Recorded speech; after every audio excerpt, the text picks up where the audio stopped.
Hi everyone, how are you today? And how is the weather like in your city? Here in Marrakesh, where I live, it's too hot. It's about 39 degrees Celsius, and it's just morning. Well, let's forget about the weather a little bit. In this podcast, I will talk to you about the benefits of learning a second language or a new language. I will also talk about some practical ways that may help you in case you are thinking about learning a new language. First of all, what does a second language mean? What comes to your mind when you hear second language?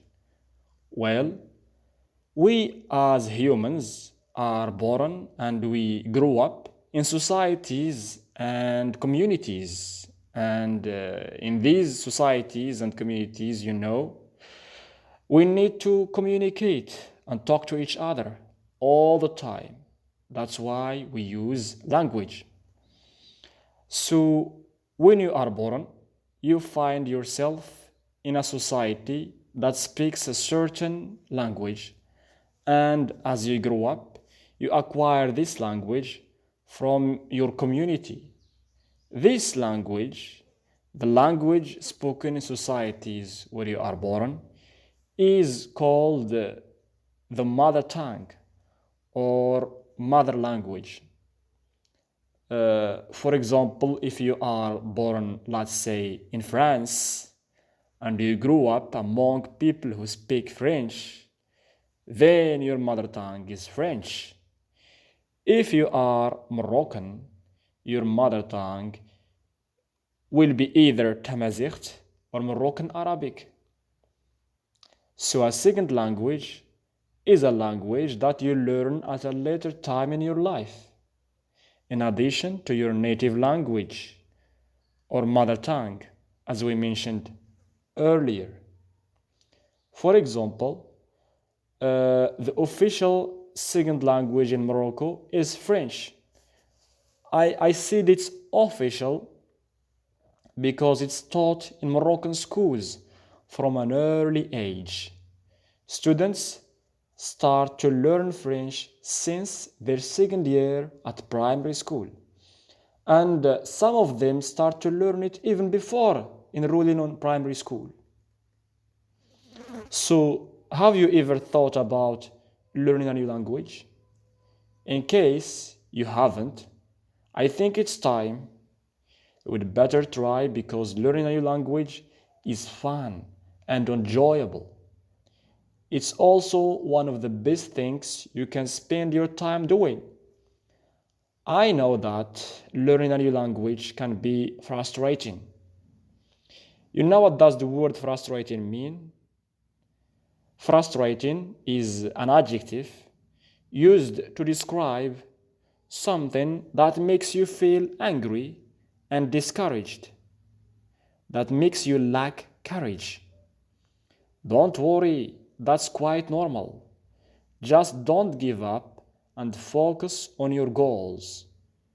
You should know that language is a marathon, not a sprint. Do you know what does this saying mean?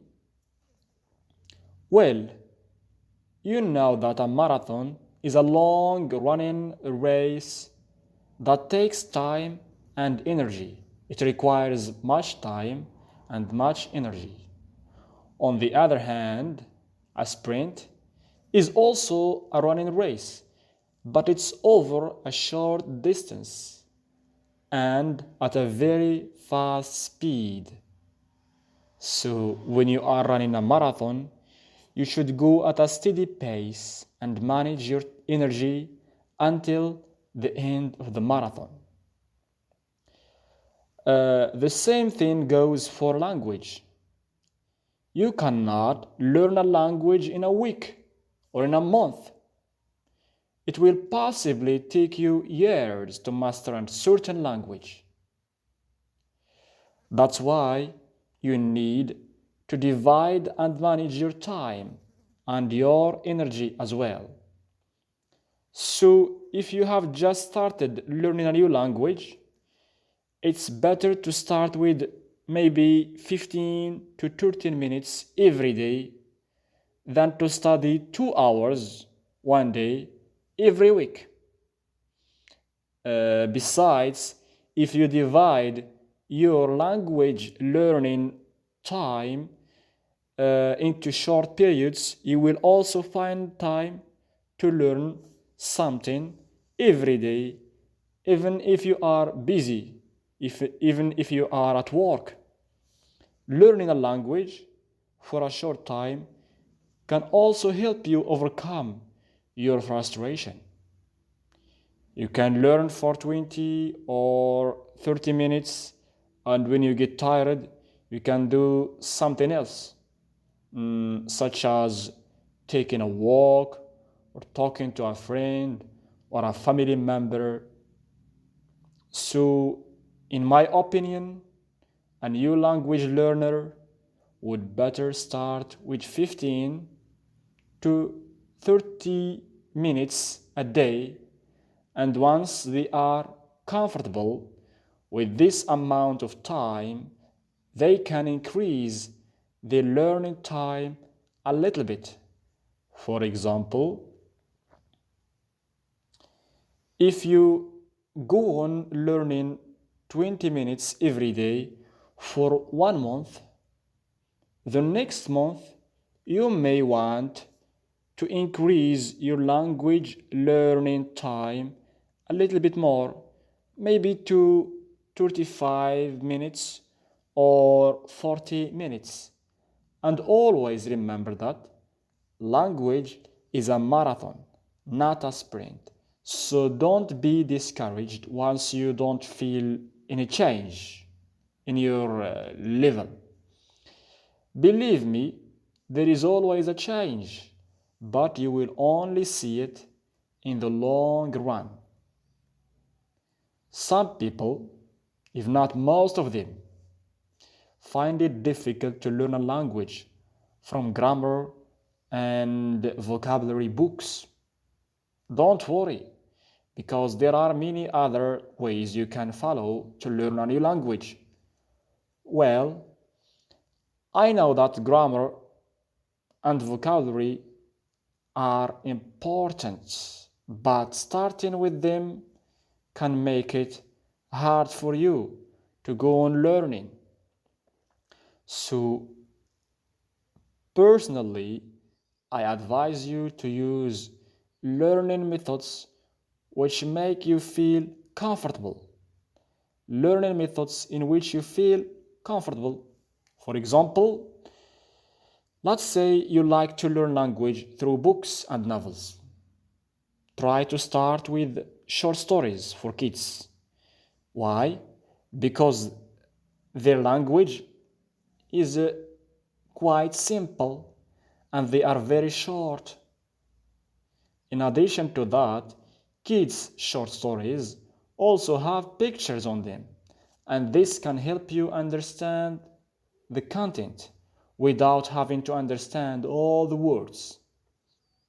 Also, if you are fond of music and movies, try to use them to achieve your language goals. You know what does it mean to be fond of something? It means you like something very much. For example, I am fond of playing football. That means I like playing football very much. You can also make use of notebooks or flashcards and write words or expressions on them so that you can go over them as much as possible. If you like to use this method, you can write words or expressions with their meanings in your native language or with pictures or whatever way you find useful. It depends on you. But I think it's better to write and try to memorize language chunks instead of single words. Language chunks are a group of words that can be found together in a language. For example, in English, expressions like how are you and good morning are examples of language chunks. Another thing that is really helpful when it comes to learning new languages is making new friends from countries that speak the language you are trying to learn.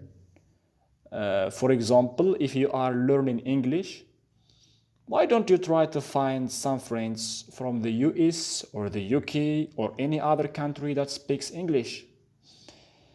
And if you can't make friends with the people from one of these countries, you can maybe find other friends from your country or any other country who are also interested in learning the language that you are learning.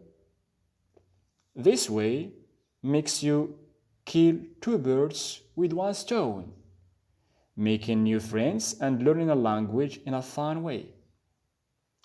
To kill two birds with one stone is a proverb that means you achieve two goals at once. And before I forget, listening and reading are very helpful when it comes to learning new languages. So try to listen and read various materials in the language you are trying to learn whenever you have a chance. So these are some of the ways and some benefits of learning a new language. Well, this is all for today. If you like this and find it useful, share it with your friends so that I can talk about other topics to which you can listen and improve your English.